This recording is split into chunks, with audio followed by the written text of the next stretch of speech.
Hi, this is Joe Lindsley. Welcome to our Land of the Free podcast with Ukrainska Pravda here in the studios in Kyiv. I've just arrived from Kharkiv and very honored to talk here with a Ukrainian legend, Sergiy Stakhovsky, world-class tennis player, winemaker, and soldier. You think of like Tinker, Tailor, Soldier, Spy. Tennis player, winemaker, and soldier. Welcome, Sergiy. Hi, very nice to be here. Thanks for the invite, actually. This is the land of the free. Stories of life and liberty in a time of war.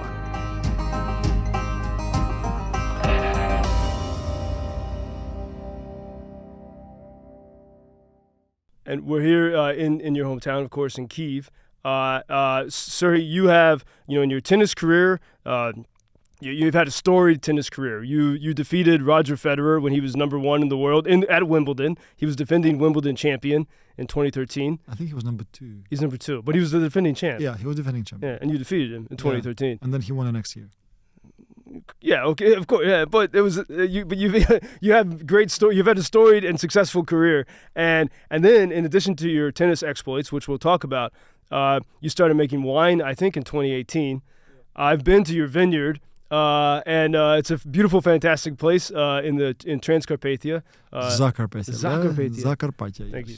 Yes, we're gonna stay to the local names. And I want to. It's very essential. That's why we're having these conversations to correct the Americans when we say incorrect things about this country. And also, in addition to those professions, you when the full-scale Russian invasion of Ukraine began, you signed up as a soldier, and we'll talk about that and your experience. I think you were near Bakhmut and many places. Yeah, pretty much. Yeah. What?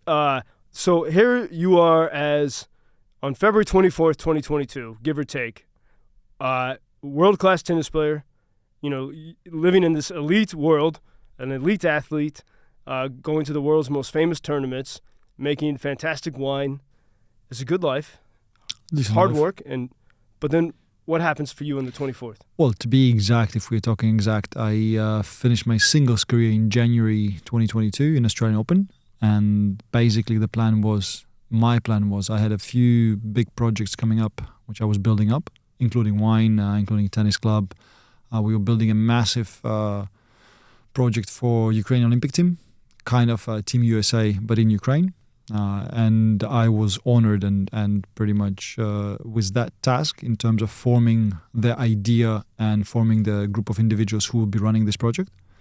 And we were all basically clear to go. March 3rd, 2022, we were supposed to sign a memorandum between the President, Minister of Sports and us as an organization which will be doing it. So for me, basically life was busy and interesting. 24th of February, I woke up in Dubai. I was on vacation with my kids. And I was full. I don't know. I don't know how to describe. You don't believe what you see on the TV. And I remember clearly it was, I think it was BBC or CNN. God forbid, I forgot. But I have it on a video somewhere. And I wake up and you see the Kiev skyline. It's still dark, and you see the light of explosion in the dark in different directions. It was, of course, after my parents called me and said that they hear explosions, and we live not far from Bucha in Irpin, in Bilohorodka. It's in the direction of Zhytomyr highway, very close. So, yeah, it was disbelief. It was pure disbelief. I couldn't really, because I never experienced war, as thank God a lot of citizens of the world didn't.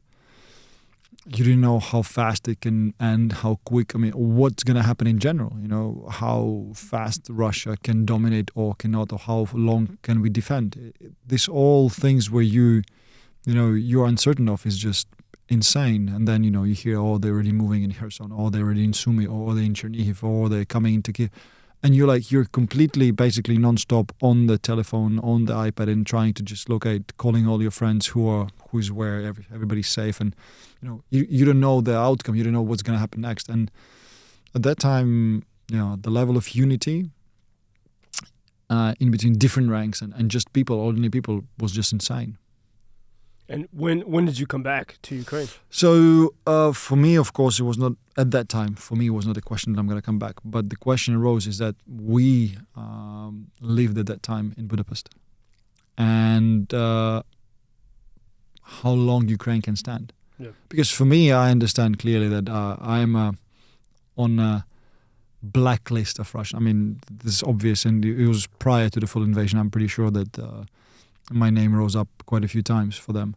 So if Ukraine is not able to stand, I am certain and I'm sure that there's no stopping Russia. And it's not a problem for them to cross the border with Europe because they know that they can dominate the small European countries like the Estonia, Latvia, Lithuania, and then Slovakia and Hungary. And Hungary would maybe even fold in themselves.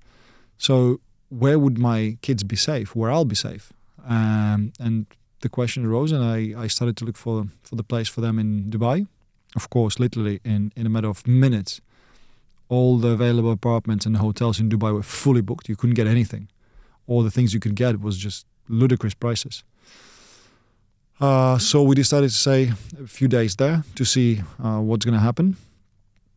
At that time, we were there because my very close friend and the godfather of my youngest son, Sergiy Rebrov, was coaching one of the teams in Dubai. Now he's the head coach of Ukraine national team.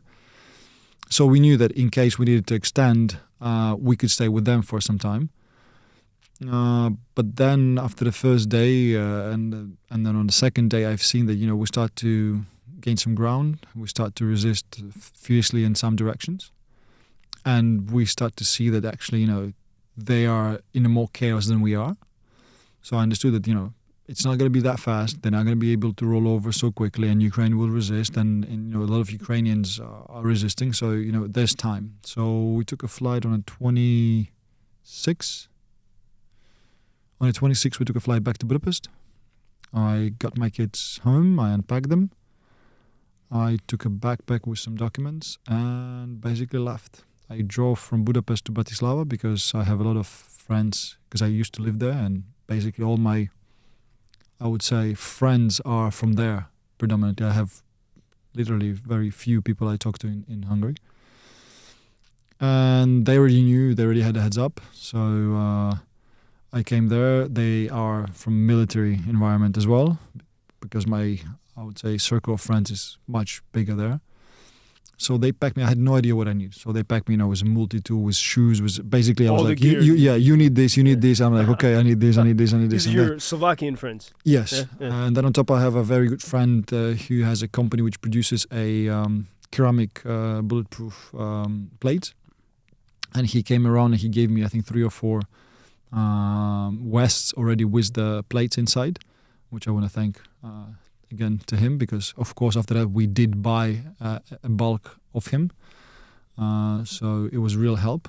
And basically another friend took me all the way to Slovakian Ukrainian border. Of course I had to sign docs. I went to my banker. I signed the docs that in case something happens to me that my ex-wife gets all the accounts. I mean, that's what you're thinking as you're crossing that border. You're feeling this could be. Yeah, I didn't know where I'm going to, so of course I needed to settle at least the legal part straight, so there's no problems for my family for my kids to continue if something happens to me. And basically, he drove me to the border. It was a long drive because from Bratislava we drove all the way to Ubla, which is about 500 kilometers. On the way, I've stopped by to see my mother. She just crossed the border out. So we met in a gas station, and then I went on. The friend dropped me the closest point to be like 20 minutes from the crossing, and from there I went on foot with 2 bags and I think 2 or 3 backpacks across the border. And there was another friend of mine waiting for me on the other side because he drove his family to the border and his in-laws, and they came in by 2 cars. So we took 1 car back to Kiev. It was super funny because a Mini Cooper, bluish Mini Cooper driving back towards Kiev, fully packed with military gear, non-lethal military gear. What was your in your mind, what had you decided what you wanted to do at that point, or you were just saying, "I'm just going to show up and see"? I think that in Kiev I have a weapon, so I was awarded a pistol, I think back in 2015, by the Ministry of Internal Affairs. So I knew that my only goal basically got to Kiev, got to my pistol, so at least I have a gun in my hand. Then we can see. And my family at that time, when I started to leave, my mother was still in Kiev and my brother's family. But then they left and my brother and my father stayed in Kiev. So at least what I wanted to do is to come to see my parents, my father and my brother, and then we will decide what to go on next. But already on the way, of course, first I got... Actually, when it all happened, I got a call from my also another very close friend who is a very famous businessman in Ukraine, Sergiy Stakhovsky. He is the basic creator of the 13th Brigade of National Guard, Zakarpattia. And he has 4 kids, and he was skiing in Austria at that time with them. And basically we came back together. But he was a different beast. I mean, I was basically coming into not understanding what to go. He was already geared up. All of his weapons were already in Lviv. He evacuated them prior to the war. And he already had few guys, with the cars in Lviv. So he was a beast, It was a funny to watch when there was, 2 SUVs moving and there was a Mini Cooper tingling behind them. And then in Vin, we drove together. We get to Vinica. And Vinica, he offered me to go to Kharkiv. He was super anxious to get to Kharkiv because he wasn't sure that it's 28th of February, because we crossed the border at night. I crossed the border at night and we got it in the morning to Lviv. And at that time, driving through Ukraine was a whole different level because every single small city would have their own checkpoints, So it really slowed up. It was no cars on the highway almost in that direction, but you still had to stop and you still present the documents. And in Vinica, he told me come with me to Kharkiv. I said, Seva, if something happens, I'm not from Kharkiv. I have no idea how the city or whatever, and I am from Kiev. So, I'm going to go. So, okay, I go to Kharkiv, you go wherever you need to go. And he gave me a heads up who I can call out of his friends and out of our mutual friends, which I, at that time didn't know that they already grew up to such ranks. And basically, I turned up in Kiev. Immediately, I called our mutual friend, and I came just kind of to say hi and to understand what's going to happen. And instead of it, I was given a weapon, sign up and said, okay, if you want, you can stay here, or you can, And that's basically how I joined the unofficial territorial defense, officially the Center of Special Operation Alpha. And I don't know how much you can talk about your experience in now you can. Now they free me up a bit.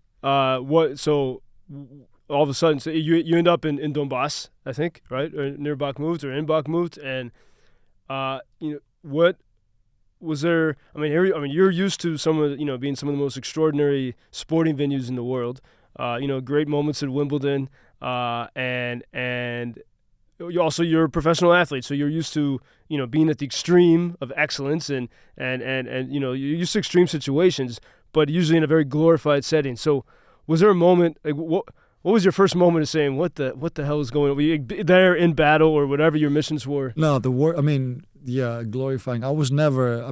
I started my career with a very low perspective of actually making it big because my family is a regular family. My father is a doctor. Okay, he's now a professor of urology, but in general, it's not a kind of a setup in Ukraine that gives you the opportunity to play tennis. So for me, sleeping on a floor, 4 in a room somewhere in Uzbekistan is a normal thing because that's what I went through. As you were building your tennis career. Yeah, I was building when I was young. So for me, kind of, all these kind of tough conditions to live in was not that tough. The biggest issue is when you actually come to the front line and the first time you experience it is actually when you have to go to the toilet. And there's no toilet, because the water pipes doesn't work, there's no electricity. And that's when you're like, oh shit. what and it's not that you can go outside because it's, it's round. So you have to go somewhere inside. And it's the first thing which hits, and then of course, because you're eating all these MREs, which ready to eat, meal ready to eat, you don't have any, or you get occasionally some warm food which is actually cooked. Your stomach starts to behave in most interesting ways. So it is kind of that, that what hits you with it. But in general, yeah, of course, the shelling, the rounds, the incomings. There's a lot of things which you need to get used to. But it's true. I mean, this is, talking to an audience that's never been in something like that. Like, the first thing you mentioned is very... Because, of course, the shelling, the explosions, the death, the wounded, it's all there. Yeah. But I was exposed to it slowly. Yeah. So it was pretty decent conditions where we stayed in Kiev. We actually had great conditions when we stayed in Kiev. So the first, I would say, 2.5 months. Then we had occasional trips to Kharkiv and to Barvinkovo. But that was still kind of, manageable. It was nothing that extreme. And then once you actually got through it, and because I was exposed to, shelling, gun rounds, slowly. So it was, it's first in Kiev was explosion somewhere around the Kiev. You heard it, but it was far away. And then you went on to see what happened actually. And then it was closer. And then, when we went to Kharkiv, it was Ruska Lazova, where Khartia was stationed. And, I was slowly exposed to the extremes, but because it was slowly, I absorbed it easier. It was not like a freak out. For me, the only freak out was when we came under shelling in Yatskivka, when we crossed the Oskil. So for me, all that came, slowly. And then this thing was kind of, we're in Bakhmut. We are cut out of it because that's March 2023.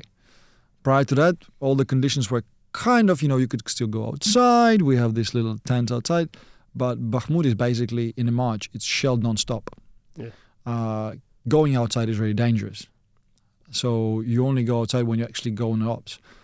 And to go to shit, you actually have to go from one underground, run a few meters and go on the other underground.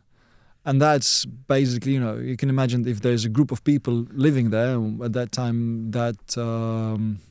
you could say bunker, but it was more of a operational center. We had about 40 to 50 guys living there, and and it's a new experience in life. Yeah, it's a moment where you say, "Well, this is for sure. It's real." This is Ritz-Carlton Bakhmut style. Yeah. Yeah. How the hell has it come to this? When you describe that, you said the moment of shelling, there was a bit of a freak out. What was the situation?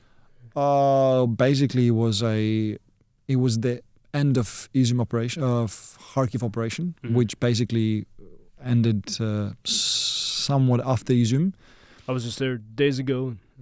And we actually were crossing. I was a part of an international force which was added to the 95th Brigade. And 95th was one of the battalions of 95th was tasked with cleaning the village of Yatskivka, and then preparing the positions for advancing to the Rubtsi. So the recon said that the Russians were already not in that city, that they left, and that it's going to be a clean sweep.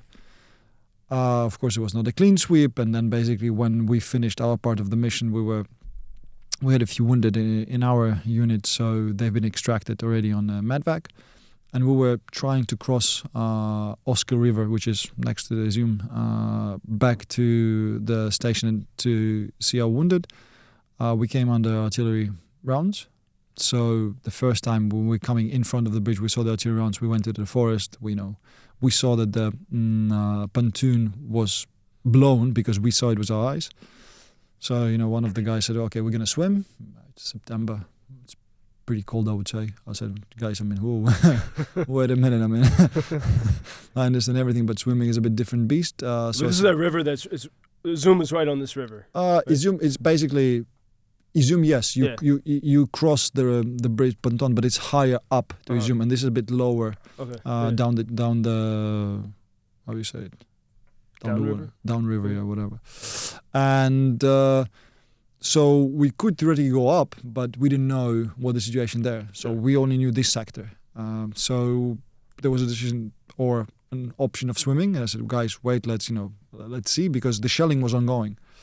And then we saw a car passing by. I stopped and asked him, where did you came from? He said, from the other side. But we saw the pontoon blow over, and said, no, it was just a scratch. You can still go over. So we jumped back into the armored vehicle and started to drive. And we were approaching the pontoon and the artillery rounds came again. So my calculation now that they had some sort of an eye in the sky, which knew that the transport is coming in.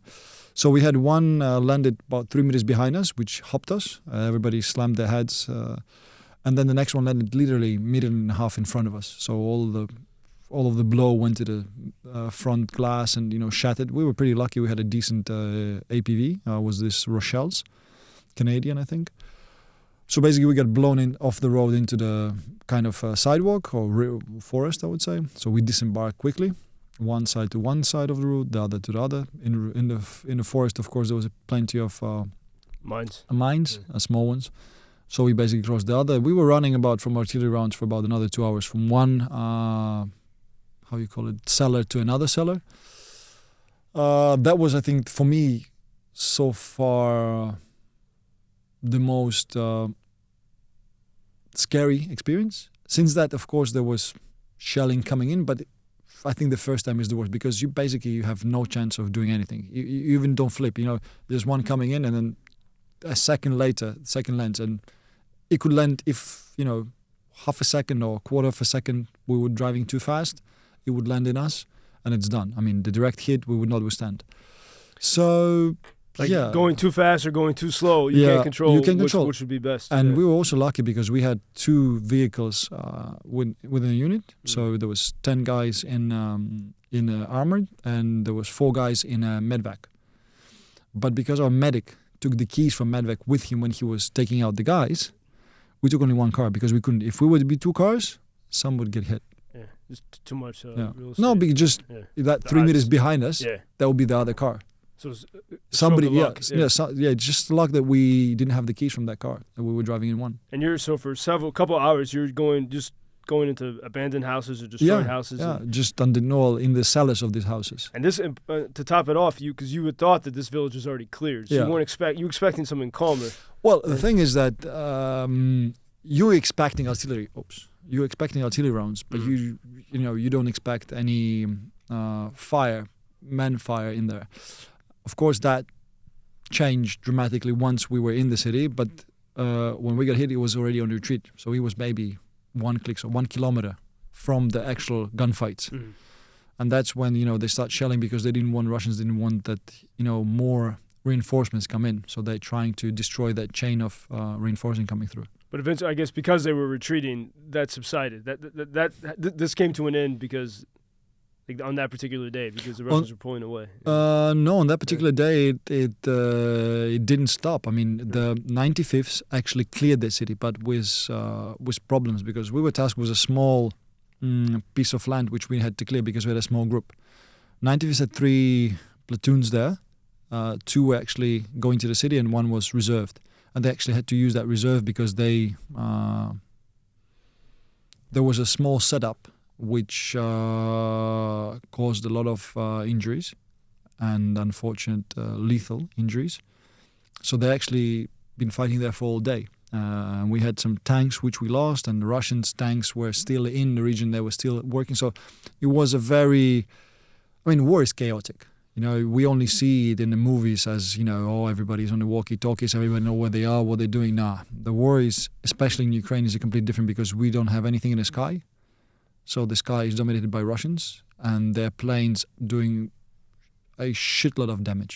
I mean, it's really scary when a 500 kilos explosive from a guided missile from an airplane coming near you. It's like you really feel it even when you're like 200 meters away. It goes through your bones. So, and because they dominate, that's a whole different level. Of course, we have more modern equipment. The Stingers, the Enlos, but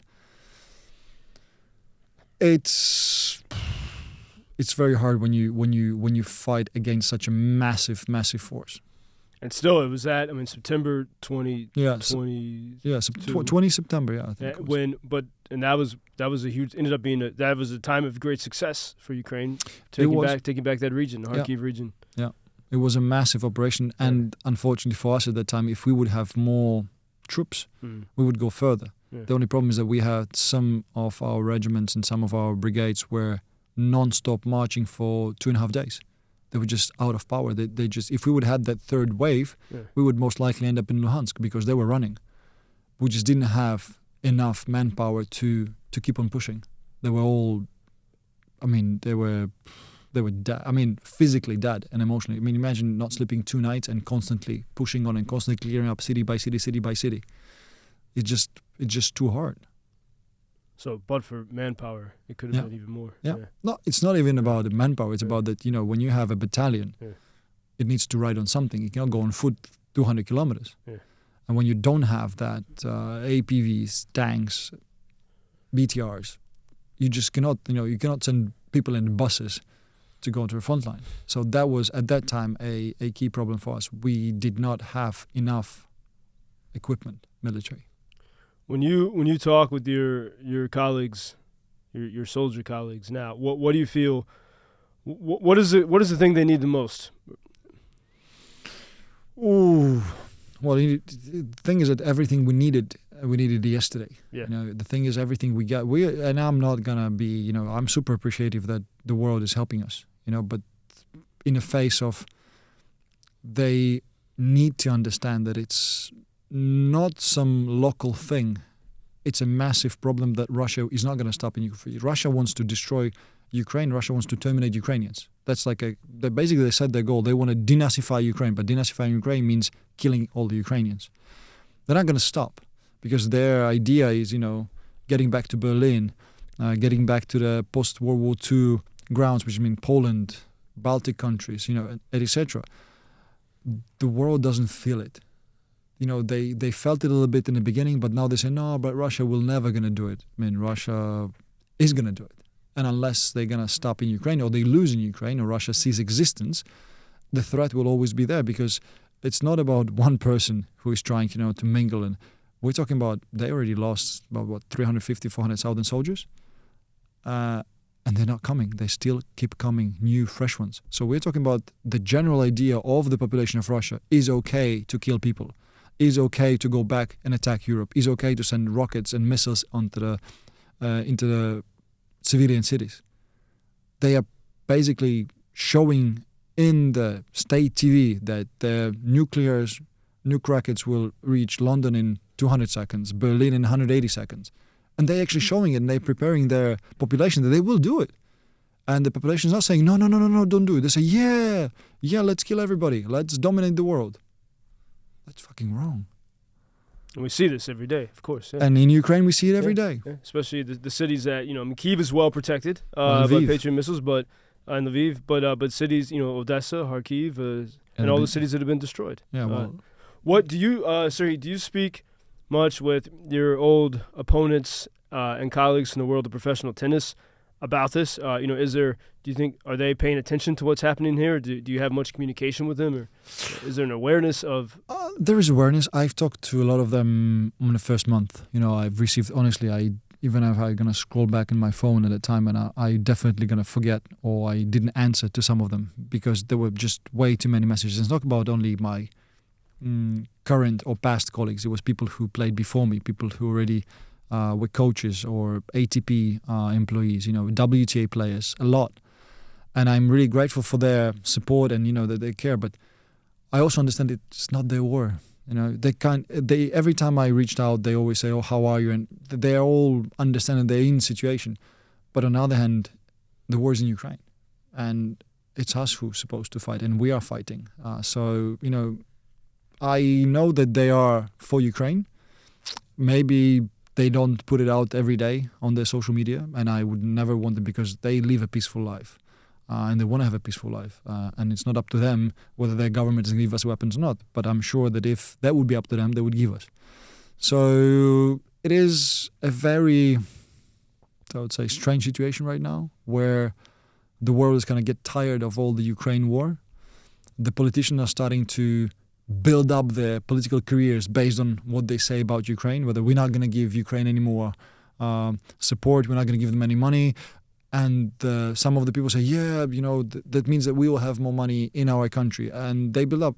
It's very short-term politics, I would say, because, not giving Ukraine money and armory now basically puts your sons and your kids into the war in about 5 years from now. Good luck.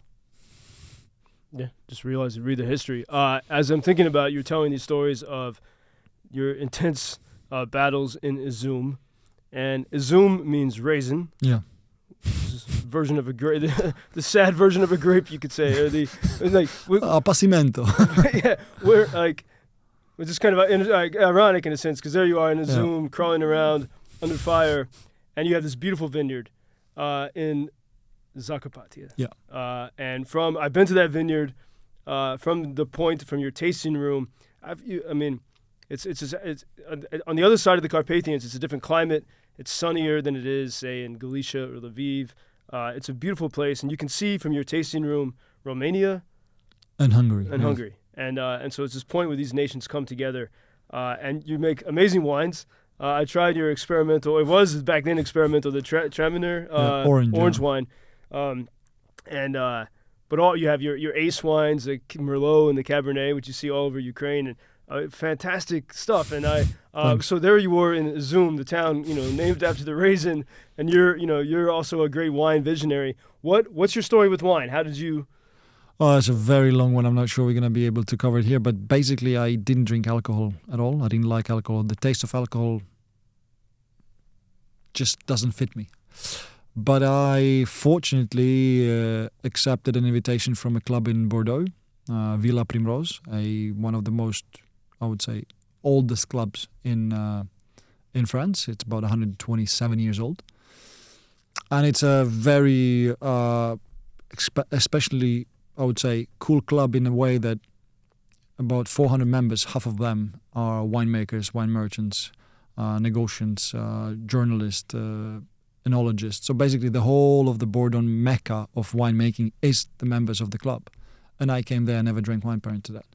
So it was all the transformation which I got from them basically lead me to starting my project. The love for wine came from the people who actually are loving wine. So it was kind of an easy for me to jump into that ship. And you realize that there are, in Ukraine, because I think a lot of probably wine culture had been destroyed during Soviet times, but you realize that there's the climate and the soil here, that it was conducive to I was an amateur. Yeah? The only thing I was attached to was history. And Zakarpattia, and basically that region in Berhove is the region where during the Austro-Hungarian Empire the wines were very famous, because the wines itself, they were planted from the Tokaj region, which is only 60 kilometers away from where we are. In Hungary. Yeah. Yeah. So for me, it was the history which led me there. The history of that region, the history of that soil. And then, of course, after that, I started to understand, Zakarpattia is a special place in Ukraine in general. Our first vintage, if you're going to find it ever, I'm not sure you're going to find it ever, it doesn't carry the region, because the locals told us if you put Zakarpattia, you will never sell your wine, because, it's meant to no good. And only from the second vintage we started to actually put the Zakarpattia region on, because we wanted to share that where we are from. We wanted to tell that, Zakarpattian wines are good. They can be actually great, exceptionally great, etc. So, I came to the winemaking in Ukraine from the very posh establishment of Bordeaux, because they are, I would say, entrepreneurs in winemaking. Even now when we say, they're all traditional, there's nothing traditional how they do wines inside. Yes, there's a very traditional way of growing the wines. But once it gets into the winery, they are exceptional in terms of how to extract, whether it's fermentation in concrete batten or in steel, or fermentation in oak or in glass. They experiment in such ways that I never dreamt of, And I'm still, every time I go back there, or I was going back there, I was excited of what small details they're thinking in order to make it better. And then I come to Ukraine, where wine is not a commodity. It's a business. You just, you put any juice into the bottle, you sell it. That's basically how it goes. And that there are only few players in the winemaking which were small, which were actually doing the thing that we are trying to do, and we kind of grouped together and we started to push in a different direction. We started to push in the direction of quality, in the direction of history, in the direction of what we're trying to sell. We were explaining why we do it and how we do it, and why it's taken this way, and the feedback from Ukrainians was very positive. Every time we did any degustation, the people after that, they start to drink Ukrainian wine. But if you take the Ukraine at that time was 40 million people, and my best, I would say, degustation in Ukraine was about 40 people, or 45, because, the restaurants can only set that much people. It's a very long process to get everybody on board. But we knew that the road is hard. We knew that the road is, complicated, but we still took it because we believed that it's a great opportunity. And how is the business of making wine in the wartime? I mean, I do know, for example, I've been in some scary places, and if I can find in some shop, Stakhovsky Ace wine, I'm like, okay, this is a good thing to have on hand during a missile attack. But what is your strategy and vision now? We were superbly lucky, or I would say we were saved by our partners abroad. So we had a deal signed with Japanese exporter or importer in Japan of wine. He came in September 2021, and we signed the deal, but the order never came. They're very meticulous about the way they do business, and you really have to tick all the boxes prior to your wine getting to Japan. And then in March 2022, they send an email. We would like to, order a bulk of wine. Not only us, also other wineries across Ukraine, which were still, kind of having wine. And I remember we're like, okay, guys, wait. The war is on. The borders are closed. Nobody's allowing their containers. International companies do not ship from Ukraine because they don't allow their containers. The cars cannot go, so the cargo doesn't work. We had no idea how to do it. But we signed up for it. We took different wineries from Ukraine, gathered it up in our winery because we in Zakarpattia was the safest place. And basically all kind of, jam it together and send it off. We drove the car from Ukraine to Poland, and in Poland went into the container, and then it was shipped to Japan. And then, we had a story with Estonian. We have very good partners in Estonia, which are remarkable guys. And they just came in on a minibus with some humanitarian aid, like diapers, baby food and stuff like this. And they came to a winery and say, okay, we want to take a pallet of your wine and try to sell it, kind of to support Ukraine in an economical way. And I'm like, guys, but, you're just a minivan. You're not going to get out because, you need a license to actually drive the goods. But, they went on and they find a transportation company and it started, and they've been really, really incredibly supportive, and they've did incredible stuff with Ukrainian wine in hours as well. And I'm extremely thankful to them for what they did. And Estonia in general, the way they support Ukraine is just massive. So, and through this period of time, because in Ukraine it was a curfew on alcohol, you couldn't buy anything. The alcohol was not sold. The first few months of the full first scale. 6 months, yeah. So it really helped us to get through that process. And then eventually, those contract states, and we started to sell it back to Ukrainians a little bit. And it's a still slow process where you build up, but, we are happy, which is the wrong way. We are super lucky to be in Zakarpattia. That decision was basically crucial because I got offers from different regions, to go there. Yeah. But the other regions like Trubetskoy is destroyed. Baikush, which for me is one of the best wineries in Ukraine, I visited them during the full scale. 2 days prior, when I went to Izyum, I was in Ochakiv. And this is in southern Ukraine. That's Mykolaiv. That's Mykolaiv. That's on the Black Sea. Yeah, on the Black Sea. And basically Ochakiv has been bombarded, I don't know, from day one, because there's a, center of Marine forces. Mm. And they are in 3 kilometers past Ochakiv in Chornomorsk, or how they call it, the village. Basically on the shoreline, there's a small lagoon. They have a winery on one side and the wine grapes on the other. And I came to see, I was passing by to Izyum, so I came to visit. I saw the winemaker. She put me in one of these houses which they had for tourists build up. And it's a beautiful small cottage with a massive glass window in front. And there's just, like a small living room and a small bedroom.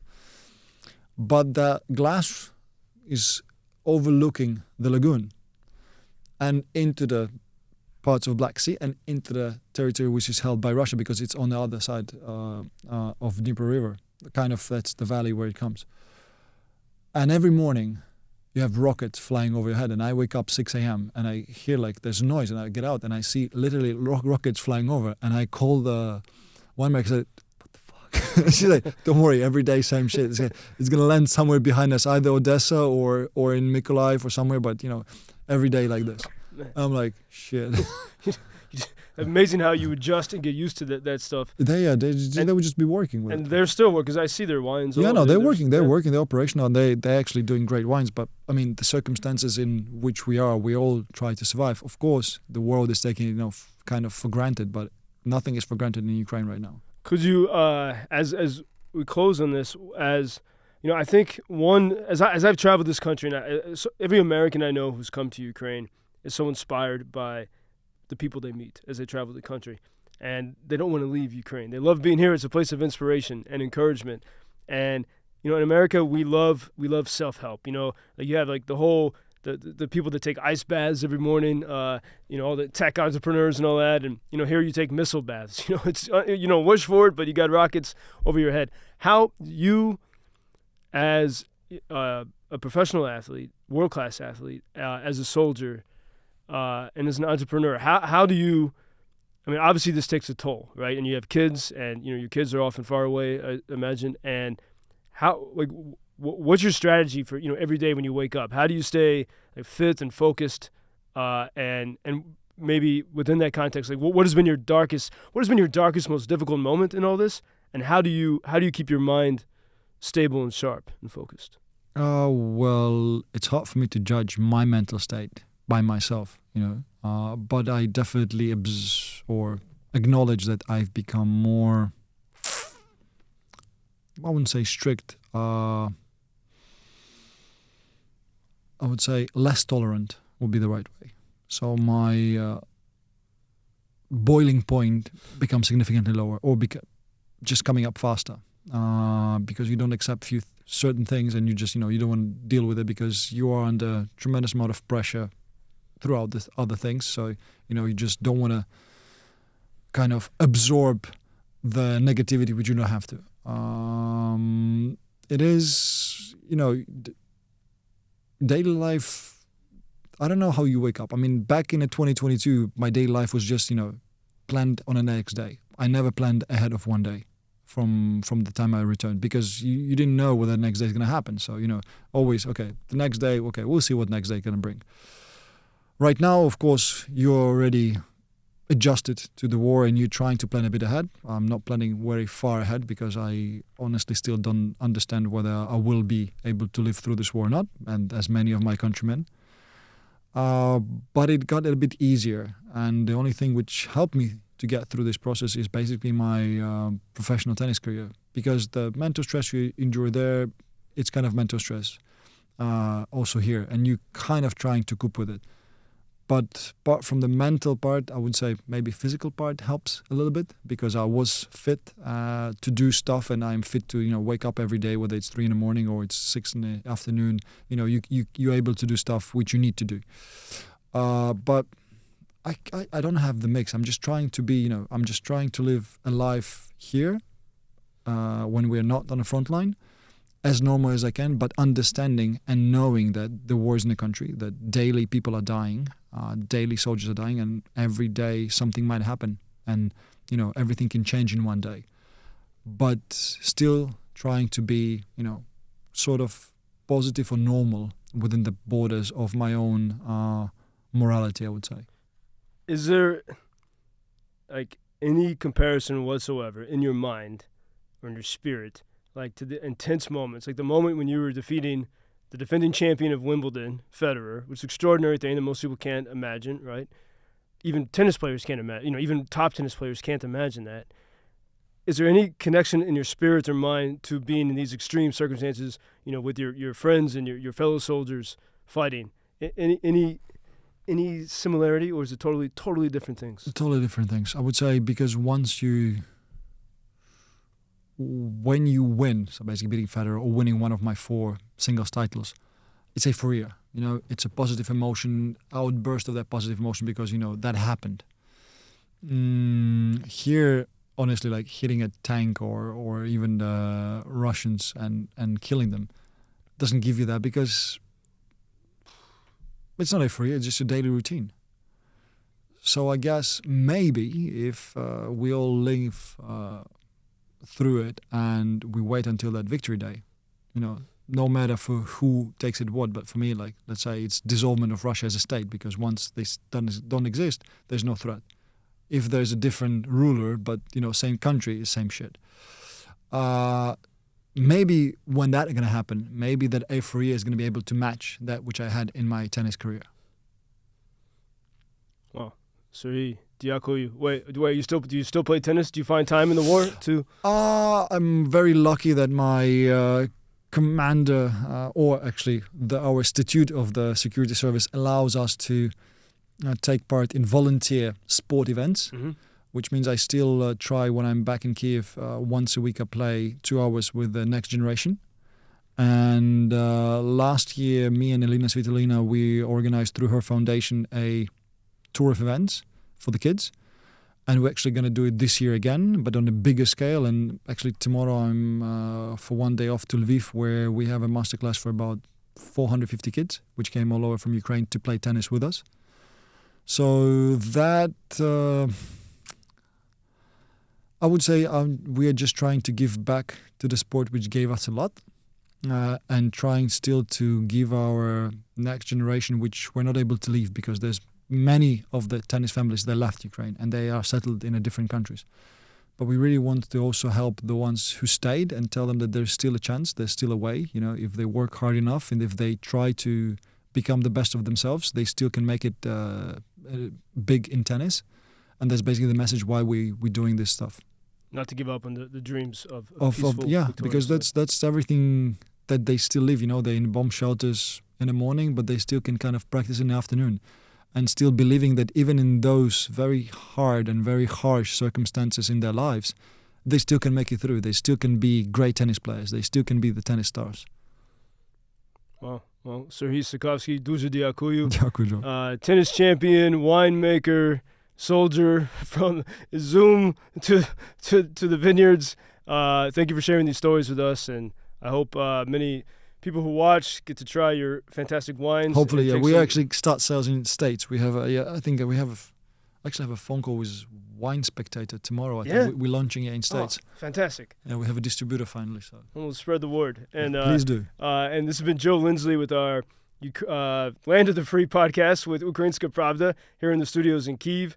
I speak every single weekday of Russia's full-scale invasion until victory on Chicago's WGN Radio. You can follow our work at UkrainianFreedomNews.com, and we welcome support for supplies for the front lines. Anyway, this is Joe Lindsley, Sergiy Stakhovsky from Kyiv. Until victory. Slava Ukraini. Heroim Slava.